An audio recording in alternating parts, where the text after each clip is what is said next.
Bukan hanya usia, tapi di tanah. Jelas-jelas ada lokasi, ada alamatnya. Yang diberikan Tuhan Allahmu kepadamu. Jadi persoalan misalnya orang tua, mertua. Misalnya, jangan terlalu cekcok soal itu. Kalau Anda mengasihi pasangan Anda akan dukung dia untuk menghormati orang tuanya. Kalau Anda cinta loh ya. Bukan cinta orang tuanya, cinta pasangan Anda. Sebab kalau kita menantang pasangan kita dan membuat dia terhimpit pilih papa mama atau gua, kita sedang membunuh dia. Karena Tuhan berkata panjang umur yang hormat ortu, orang tua. Kamu hormat sama orang tuamu. Supaya aku bisa memilikimu untuk waktu yang sangat lama. Paham ya? Bukan berarti orang yang mati muda selalu ada hubungan dengan tidak menghormati orang tua, juga nggak gitu. Jangan jadi orang yang picik. Ada beberapa orang yang sangat baik. Ada beberapa jemaat pula yang meninggal muda. Entah kenapa saya ada tanda tanya. Saya tanya Tuhan suatu hari di sorga. Sedihnya bukan main. Tapi ada juga orang-orang yang matinya lebih muda daripada ekspektasi keluarga. Padahal tidak ada celah soal menghormati, soal mengasihi. Tapi ayat ini juga warning kita, peringatkan bahwa dosa ini kalau kita langgar, firman ini kalau kita langgar jadi dosa, itu ada konsekuensinya. Konsekuensinya itu berurusan dengan umur, usia, dan juga properti yang Tuhan beri. Nggak akan bisa hoki. Beneran itu. Susah jalannya. Susah jalannya. Orang tua boleh salah, ini saya bicara dari sisi anak dulu, anak muda atau mungkin di sini juga sudah tua. Kita tetap harus meresponi Allah dalam kebenaran. Nanti saya kasih praktisnya seperti apa. Menghormati orang tua yang terhormat. Poin ada 5. Menghormati orang tua yang tidak atau kurang terhormat. Poin ada 7 supaya sembuh. Praktis firman Tuhan. Harus ada solusinya kan? Bukankah itulah inti dari pesan pengembalaan? Hormati ayahmu dan ibumu, supaya lanjut umurmu di tanah yang diberikan Tuhan Allahmu kepadamu. Jangan jadi saingan antara pasangan kita yang sudah menikah misalnya. Kamu papa mamamu terus. Dan gitu ya. Tapi juga harus berhikmat. Jangan bangkitkan cemburu yang tidak perlu. Ya kalau memang betul, ada betulnya tuh. Selalu papa mamanya terus, selalu orang tuanya. Gak pernah urusi suami sendiri, gak pernah urusi istri. Kalau tidak seimbang ya jangan salahkan. Kita memang menciptakan suasana tidak kondusif itu. Tapi itu pun kalau ada di antara kita sebagai pihak yang dirugikan, tetap ada caranya sih ngomongnya. Tidak dengan langsung ngamuk dan emosi, tetap bisa kasih masukan. Doakan, ada caranya, temukan caranya. Sebab dalam Kristus itu adalah jalan, selalu ada jalan. Gak mungkin Pastor Phil gak tahu suamiku atau istriku ini bebal banget. Bebal pun bisa dikandani kok. Belajar itu coba dari satu orang yang bebal itu. Abigail istrinya pun bisa omongin. Ada caranya. Tapi kalau keras-kerasan ya gak akan berakhir di mana-mana. Kita bisa pakai kelemah lembutan. Orang lemah lembut itu bahaya loh. Justru dia bisa cubit di tempat yang betul-betul sakit. Orang yang marah-marah itu biasanya membabi buta, mukul kemana-mana, tapi gak pernah sama sekali kena sasaran. There is another way. Selalu ada cara.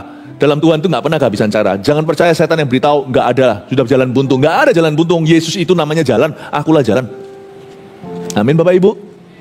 Saya harap Anda bisa melihat kalau ini ada urusan di antara misalnya mamamu, mamaku, mama mertua, mama kandung, itu papa mama, itu jangan jadikan sengketa. Hidupmu gak akan bahagia pernikahan Anda. Belajar jadi suportif dulu. Belajar jadi mendukung. Itulah sebabnya yang pacaran juga, jangan Anda itu hanya sekedar jatuh cinta. Anda juga harus lihat keluarga. Karena nanti itu sekalipun yang menikah dan dipersatukan adalah Anda berdua, itu mau gak mau keluarga dua itu seolah-olah merger. Seolah, bukan merger sungguhan, karena yang jadi satu tubuh itu suami istri. Tapi dua keluarga itu pasti jalannya itu akan paralel dalam hidupmu. Karena itu jangan sekedar, oh senang kalau lihat satu orang tampan atau rupawan atau cantik. Lihat, tunggu dulu. Hati itu jangan dikasih full dulu, tahan dulu, kenali. Jangan langsung jatuh cinta pada pandangan pertama. Cinta pada pandangan pertama itu karatnya tidak boleh 24, itu 18. Itu masih ada campuran dengan tembaga. Jatuh cinta pada pandangan pertama itu boleh, tapi itu belum lolos seleksi. Masih ada beberapa level lagi yang harus dilewati. Tunggu dulu, meet the family. Itu pun tidak tentu loh ya, bisa iya bisa enggak. Itu pun karena itu orang kalau menjalin hubungan, Kalau dia cari pacar aja, cuman untuk mainan, ya nggak usah. Tapi kalau kita serius dengan Tuhan, tadi ibadah sebelumnya saya juga jelaskan kenapa kalau laki-laki nggak harus sih belasan tahun sudah mulai pacaran, pria terutama. Wanita kalau sudah ada pandangan jangan telat-telat. Tapi ya nggak usah sampai umur 34. Kalau memang ada di sini yang belum dapat, ya nggak apa-apa. Kan itu bukan pilihanmu. Kan hidup belum menawarkan. Tapi laki-laki biasanya it's okay untuk lebih telat. Nggak jauh lebih telat, tapi bisa later daripada wanita. Karena laki-laki itu pemimpin. You don't have to. Nggak harus punya girlfriend waktu belasan tahun. Don't have to kok. Untuk rilis biologi, mau ngapain itu pacarannya? Biologi nggak dirilis dengan pacaran. Jadi jangan kesusu, jangan keburu-buru. Ya, bisa. Nanti dengar sendiri aja. Saya juga jelaskan gimana kadang-kadang ada orang-orang yang lamban-lamban. Bukan karena dia nggak punya, tapi karena dia nggak mau. Dia tunggu sampai mapan. Nah itu juga ada kesalahan dalam pemikiran seperti itu. Mitos-mitos yang perlu dipatahkan. Nanti dengarkan karena ini di luar konteksnya. Konteksnya bukan tentang soal itu pacaran. Tapi tadi saya ada bahas. Sekarang ini tentang orang tua, kita kembali lagi ke laptop. Balik lagi ke sana. Ya. Saya harap Anda mengerti bahwa kita tidak perlu jadi saingan orang tua pasangan kita. Kita harus dorong kalau kita cinta pasangan kita. Cuman yang jalani juga harus tahu diri. Kalau pasangannya sudah dorong suportif itu jangan makan rempah padahal dikasih hati.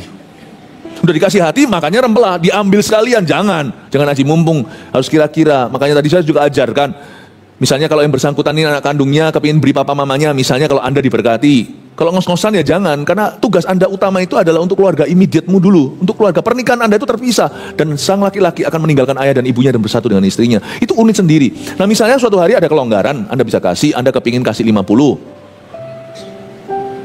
Yang menantu, tahu diri dong, itu orang tuanya dia. Jangan mau terima di 50, bahasa kasihmu harusnya nggak 100 lah. Yang kandung, jangan berkata, aji mumpung, yes 100 akhirnya. Kenapa harus mengorupsi suami sendiri? Itu kan dari jeripayanya dia. Turunkan harga. Janganlah 50 aja, biar berbantah-bantah. Bukan sebaliknya, banyak banget. Bukan, yang mau ngasih kurang-kurangi, tahan-tahan, kekang. Yang bukan kandung tahu anaknya terbeban, tambahi. Karena kalau itu orang tuamu pasti kurang. Itu orang tua dia, kurangi.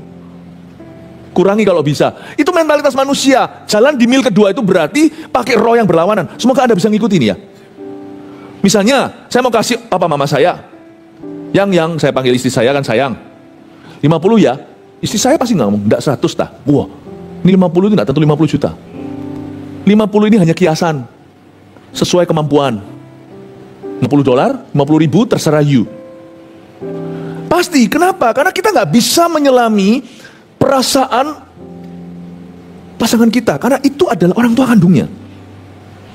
Kita jangan takut kita akan merugi, asal kita bijaksana. Kalau kita tahu kita sanggup melakukannya. Don't worry, Alkitab mengatakan propertimu akan bertambah. Kamu akan tinggal lama di tanah yang Tuhan berikan kepadamu. Berarti tidak menjualnya, berarti Anda akan berlebih, akan dikasih sama Tuhan. No one by giving becomes poor. Tidak ada orang yang dengan memberi jadi miskin, tidak ada. Misalnya kembali jadi 50, yang aku mau kasih 50. Padahal tadinya hati saya kepinginnya ngasihnya lebih. Tapi ya bisa ngerti, aku kandung ya otomatis terbeban. Ini kan anak ketemu besar. Tidak mungkin istri saya akan berhenti di situ, tidak kasih 100 tah. Akhirnya kita ngotot-ngotot, tidak lah 50 lah, 100 lah. Jadi kita gegeran soal dia mau kasih mama papa saya lebih banyak daripada bahkan anak kandungnya. Kita akan ketemu di 75. Paham ya? Itu namanya pernikahan harmonis. Dimulai dengan kebijaksanaan menata. Hormati orang tua itu praktis. Tidak hanya soal pemberian-pemberian saja. Itu termasuk nanti dalam poin-poin saya. Tapi supaya Anda dan saya mengerti bahwa hormati ortu adalah sesuatu yang juga teknis. Tapi dimulai dengan hati yang bersih dulu. Hati yang benar dulu. Tapi sebaliknya, sekarang lebih banyakan begini. Aku mau ngasih mamaku segitu, kamu tidak mau. Kamu tidak cinta papa mamaku, gegerannya malah begitu. Paham ya maksud saya ya? Itu bukan pernikahan Kristen. Pernikahan Kristen itu tidak ada rasa curiga antara suami istri. Malah justru, aku bisa memahamimu. Kamu buka harga segitu, aku tambah. Tapi kita nggak tega lihat, ini kan bukan anak kandungnya. Jangan ngasih banyak-banyak, aku sih mau. Tapi aku tidak bisa harapkan tiba-tiba kasihnya segede aku. Aku dulu dari kecil sama papa mamaku. Kurangilah, mawas dirilah. Tahu dirilah, hati-hatilah. Paham maksud saya? Semua kan tidak bingung. Bingung nggak? Siapa yang bingung? Oh, Makan kebanyakan tadi berarti gula naik ke atas. Jangan bingung ya, paham maksud saya ya. Justru di dalam pernikahan Kristen, menantu harus lebih mencintai, lebih cinta mertuanya lebih daripada anak kandungnya cinta orang tuanya sendiri. Paham maksud saya? Dalam kehidupan kami lakukan itu. You be very surprised. Dua sisi. Apa yang saya ajarkan, saya praktekkan. Apa yang saya praktekkan, baru saya ajarkan. Baru kami ajarkan. Saya ajarkan, kami praktekkan. Saya praktekkan bersama dengan istri saya. Hormati orang tua itu very, very practical. Saya ajak kita untuk melihat sekarang satu ayat lagi, lalu masuk ke poin-poinnya. Kita lihat di mana ya? Oh, jadi lupa di mana. Amsal, buka sama saya Amsal 17 ayat 6. Amsal 17 ayat 6, mahkota orang-orang tua adalah anak cucu, dan kehormatan anak-anak ialah nenek moyang mereka. Berusahalah dari sisi orang tua. Sekarang saya tinggalkan dunia menantu dan mertua. Orang tua dan anaknya dulu. Berusahalah hai ortu untuk menjadi mahkota kehormatan buat anakmu. Jangan punya goal. Firman Tuhan berkata, kamu harus hormat, no matter what. Yang ngerti, hormat di situ itu minimalis. Kita harus targetkan maksimalis. Maksimalnya hormat itu, menghormati itu mengagumi, mengasihi, mencintai. Nggak hanya mengasihi, kalau ngasihi musuh pun harus diberi. Kasihilah musuh-musuhmu. Mencintai, menyukai, mengagumi itu lebih dari sekedar menghormati dan mengasihi. Paham maksud saya Bapak Ibu Saudara? Untuk mencintai perlu luang waktu.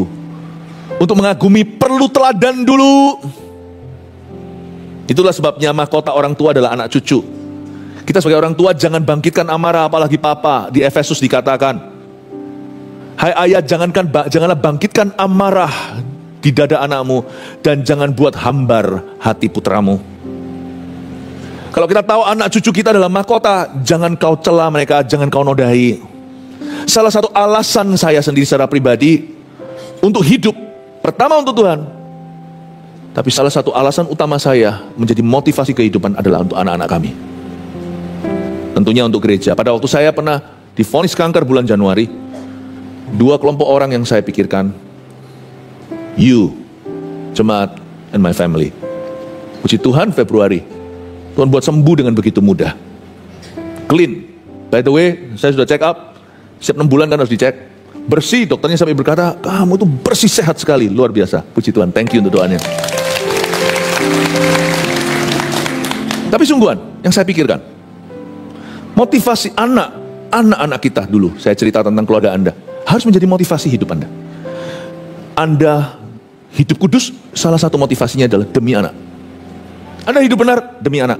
Anda tidak nilep, larikan uang orang supaya anak Anda tidak dikejar hutang. Hutang bisa diwariskan loh, tahu nggak? Kerja demikian rupa, jangan terlalu spekulasi. Mawas diri, iman sih iman. Iya sih, iman sih. Tapi Anda juga harus punya perhitungan yang jelas.